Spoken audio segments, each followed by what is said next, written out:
Insecure person جو ہے وہ لمبے عرصے تک اس ماسک کو لگا کے رہتا ہے. اس کی وجہ سے کیا ہوتا ہے کہ اوور دا پیریڈ اس کی روح کے اندر اس کی پرسنالٹی میں بہت سی بیماریاں پیدا ہو جاتی ہیں.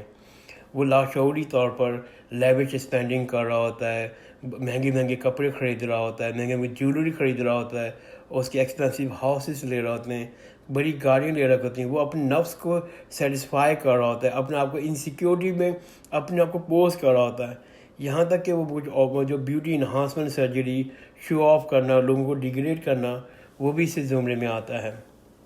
ڈیورنگ دی امیج مینجمنٹ ہم ایموشنل کو دبا رہے ہوتے ہیں, اور اس ایموشن دبانے کی وجہ سے ایک لا آف نیچر ہے, جو بھی چیز آپ دبائیں گے وہ اسی فورس کے ساتھ اوپر آئے گی, وہ گریویٹی کی فورس کے ساتھ اوپر آئے گی. تو آپ اس کو اپنے اب کتنے ہی ایموشن کو دبا لیں, لیکن وہ فورس جو ہے کم از کم اوپر آنا شروع ہو جائے گی. اس پروسیس میں کہ جب اپنی ایموشن کے ساتھ لڑ رہے ہوتے ہیں, اس کو دبا رہے ہوتے ہیں, تو آپ کے اندر جو ہے فیلنگ آف فیئر پیدا ہو جاتی ہے, ڈاؤٹ پیدا ہو جاتا ہے, کنفیوژن پیدا ہو جاتی ہیں, انسیکیورٹی پیدا ہو جاتی ہے, سیلفشنیس, شیم فل ایکسپیرینس ہو جاتے ہیں آپ کو, انسٹنکٹ ایگریشن آ جاتا ہے آپ کے اندر, irrational وشز پیدا ہو جاتی ہیں, آپ کے امورل ارج پیدا ہو جاتی ہے, بغض, کینہ, اور جناب دنیا سے محبت, اور یہ ساری بیماریاں جو ہیں وہ اوور دا پیریڈ آپ کے اندر پیدا ہو جاتی ہیں. اور جتنا میں نے آپ سے کہا کہ ہم لوگ ایموشن کو دبائیں گے, اتنا ہی فورس کے ساتھ جو گریویٹی اس کو اوپر لے کے آئے گی. آپ کتنی ہی کوشش کر رہے ہیں اپنے آپ کو چھپانے کی, اپنے اس پورشن کی, انسین پورشن چھپانے کی, لیکن وہ ایکسپوز ہوں گے, اس لیے کہ انسین جو ایموشن جو ہے, جو گریویٹی کی فورس ہے, وہ اوپر لے کے آئے گی آپ کو, اور آپ اپنی تمام توانائیاں جو اپنی حقیقت کو چھپانے میں لگاتے ہیں, لیکن وہ زیادہ دیر نہیں چھپ پاتی ہیں, اور وہ دنیا کے سامنے ایکسپوز ہو جاتی ہیں. تو یہ بہت بہتر ہے کہ ہم لوگ انٹیگریٹی کے ساتھ ریئل لائف گزاریں اور جھوٹی لائف سے بچیں. انٹیگریٹی کی ڈیفینیشن یہ ہے کہ کوئی آپ کو دیکھ رہا ہو یا نہیں دیکھ رہا ہو, آپ وہ کام کریں جو رائٹ ہے. وہ آپ کا ایتھیکل کے لیے بہت ساؤنڈ ہے کہ آپ مطلب اللہ دیکھ رہا ہے, آفس میں آپ کام کر رہے ہیں, خواہ آپ کا باس آپ کو دیکھ رہا ہے یا نہیں دیکھ رہا, آپ وہ کام کریں جو رائٹ ہے. تو آپ انٹیگریٹی کے ساتھ اپنے اس پورشن کے اوپر جو لوگ نظر نہیں آ رہا ہے اس کے اوپر کام کریں, اور بالکل آپ ایک ریئل لائف گزاریں, کسی قسم کی پوزنگ نہ ہو. تو وہ آپ کی ہیلدی لائف کے لیے, آپ کی مینٹل ہیلتھ کے لیے, آپ کی ریلیشن شپ کے لیے بہت ضروری ہے. تو دوسرا پوائنٹ سیگریمنٹ کہتا ہے وہ آئیڈینٹی ہے. آئیڈینٹی بہت ڈینجرس چیز ہے. وہ یہ چیز ہے کہ ہم لوگ جو ایک امیج بنا لیتے ہیں جو 10% کے بیسس کے اوپر, اس کے بیسس پر ہم ایک شخص کے بارے میں سوچ رہے ہوتے ہیں, لیکن جب ہم ریئل لائف میں اس کے پاس آتے ہیں, اس کے ساتھ کوئی ریلیشن شپ قائم کر رہے ہوتے ہیں, جب آپ کو پتہ چلتا ہے کہ وہ ہائیلی ان ایتھیکل آدمی ہے, یا کوئی انسان ہے, یا ہائیلی ڈس آنیسٹ انسان ہے, تو آپ کو شوق پہنچتا ہے, اور آپ کا امیج جو ہے شیٹر ہو جاتا ہے. پھر آپ کو اس کی ریئل فیس سے ایکسپوز ہونے لگتے ہیں. اور بڑی عجیب سی بات میں نے پڑھی, میں نے ایک انسینٹ پروفٹ سیمول تھے, اور یہ جو ہے 1070 قبل مسیح میں پیدا ہوئے تھے, اور انہوں نے ایک اپنا کوڈ ہیبرو زبان میں کوڈ لکھا تھا. وہ بڑا پیارا ہے. انہوں نے لکھا کہ ان کو جوڈیزم اور کرسچن جو ہے ان کو اپنا نبی مانتے ہیں, اپنا پروفٹ مانتے ہیں. اور انہوں نے لکھا تھا کہ man looks on the outside appearance but God looks on the heart. کہ انسان جو ہے وہ آپ کی اپیرنس کو دیکھ رہا ہوتا ہے جو باہر نظر آ رہی ہوتی ہیں, لیکن اللہ جو ہے وہ آپ کے ہارٹ کو دیکھ رکھا ہوتا ہے. یہ جو پروفٹ ہیں, یہ انسینٹ پروفٹ ہیں, قبل مسیح 170 میں پیدا ہوئے تھے, اور وہی بات کہہ رہے ہیں کہ جو ہمارے پیغمبر حضرت محمد صلی اللہ علیہ وسلم نے اپنے حدیث میں کہی کہ اللہ تعالیٰ آپ کے عمل کو دیکھ رہا ہوتا ہے, اپنے دل کو دیکھ رہا ہوتا ہے. ہم اپنی پرسنالٹی کی میچورٹی کے لیے اور کریکٹر ڈیولپمنٹ کے لیے بہت ضروری ہے کہ ہم 90% والے پورشن پہ کام کریں.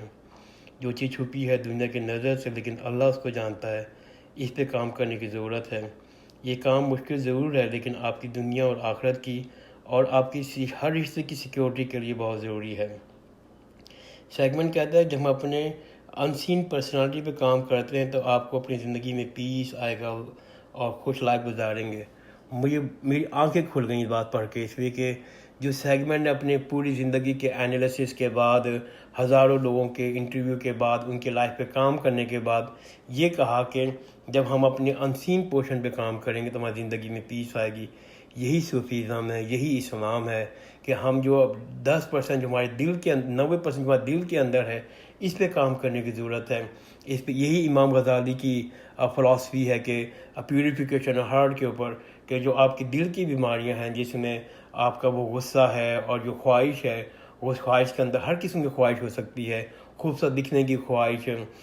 مال کی خواہش، دنیا کی خواہش، حسد کی خواہش، جو بھی دل کی بیماریاں ہیں، اگر آپ اس کو صاف کریں گے اوور دا پیریڈ تو آپ کی زندگی میں سکون آئے گا اور آپ کے اندر وہ بلیسنگ اترے گی جو اللہ تعالیٰ آپ کو کرم دے گا. یہ وہ تھیوری جو ہیں جو کہتے ہیں آپ کا جو ویسٹرن ورلڈ ہے اور جو ہمارا مسلم ورلڈ کے سائنٹسٹ ہیں، اسکول تھاٹ ہے، وہ دونوں اوور دا پیریڈ اسی کنکلوژن میں ڈرا کیے ہیں کہ آپ کی ہیلدی لائف کے لیے، آپ کی مینٹل میچورٹی کے لیے، آپ کی کریکٹر بلڈ کے لیے بہت ضروری ہے کہ ہم اپنے دل کے اوپر کام کریں اور دل کی بیماریوں کا علاج کریں. آگے سیگمنٹ کہتا ہے کہ انٹیگریٹی سب کا زیادہ بینیفٹ یہ ہے کہ ہم اس فلاسفی پہ فالو کر رہے ہوتے ہیں کہ what you see is what you get. It is the surface of the iceberg make the deepest part of the still under the surface. وہ یہ کہتا ہے کہ اگر آپ کا جو آپ کی وہ آئس برگ ہے، وہ اوپر والا پیک ہے اور جو نیچے والا پیک اگر ایک میچ ہو جائیں، مطلب اس میں کسی قسم کا کوئی آپ کا کوئی دکھاوا نہیں ہے اور آپ کی پرسنالٹی ثابت ہے، پھر آپ کی زندگی میں پیس اترے گا اور آپ کا کہتے ہیں سکون زندگی میں آئے گا.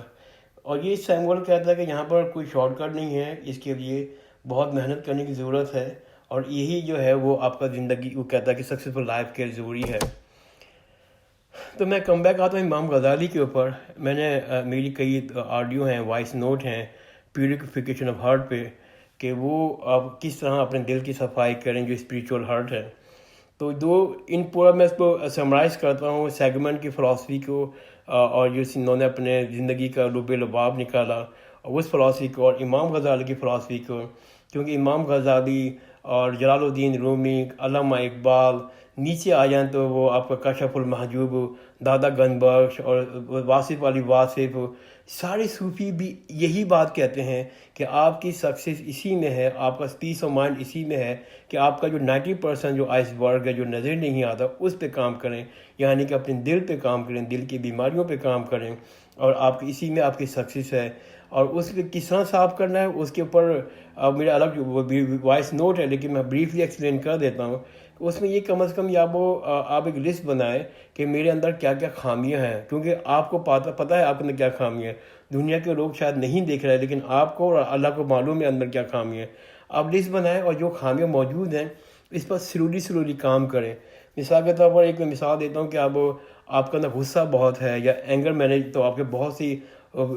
گوگلس میں آپ کہتے ہیں فری ویڈیو اویلیبل ہیں کہ کس طرح سے آپ اینگر مینجمنٹ پہ کام کریں، کس طرح سے آپ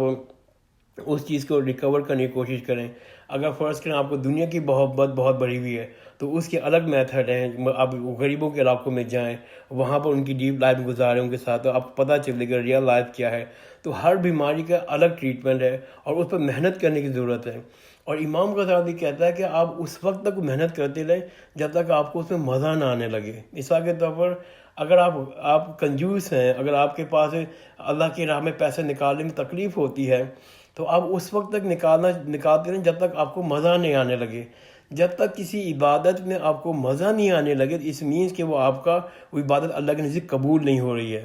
حسن بصری صاحب کہتے ہیں اگر آپ کو عبادت میں مزہ آ رہا ہے، نماز پڑھنے میں مزہ آ رہا ہے اور آپ کو کوئی نیک عمل کرنے میں مزہ آ رہا ہے تو اس کا مطلب ہے کہ اللہ تعالیٰ کا دروازہ اوپر سے کھلا ہوا ہے. اگر وہ دروازہ بند ہے تو پھر آپ کو مزہ نہیں آ رہا ہوگا. تو دل کی صفائی کے معاملے میں جو بیماری آپ کے اندر ہے، جب تک اس پر اسٹرگل کرتے رہیں جب تک آپ کو اس چیز میں مزہ نہیں آنے لگے. اور اس طرح سے جو ہے آپ سلولی اوور دا پیریڈ اب اپنی ان بیماریوں پہ کام کریں گے. تو میں سیگمنٹ بھی کہتا ہوں اور امام غزالی بھی کہتا ہے آپ ایک اچھے فادر ہوں گے، آپ ایک اچھے کہتے ہیں اسپاؤس ہوں گے، آپ ایک اچھے ہیومن بینگ ہوں گے، آپ اچھے کمیونٹی کے ممبر ہوں گے، سوسائٹی کے لیے یوزفل ہوں گے اور لوگوں کی زندگی میں ایڈڈ ویلیو پیدا کریں گے. یہ بہت امپورٹنٹ کہ اگر آپ لوگوں کی زندگی میں اگر ایڈڈ ویلیو پیدا کر رہے ہیں تو آپ بہت بڑے آدمی ہیں، اس لیے کہ آپ لوگوں کے لیے کام کر رہے ہیں. میں اپنے لیکچر کو چھوٹا کرنا چاہتا ہوں. تو باٹم لائن یہ ہے کہ ہمیں سارے فلاسفر کی باٹم لائن کی طرح ہمیں اپنے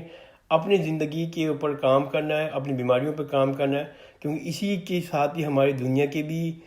کامیابی اور آخرت کی بھی کامیابی ہے۔ یا اللہ پاک مجھ کو ہم سب کو اس پر عمل کرنے کی توفیق دے۔ جزاک اللہ خیرن، خدا حافظ۔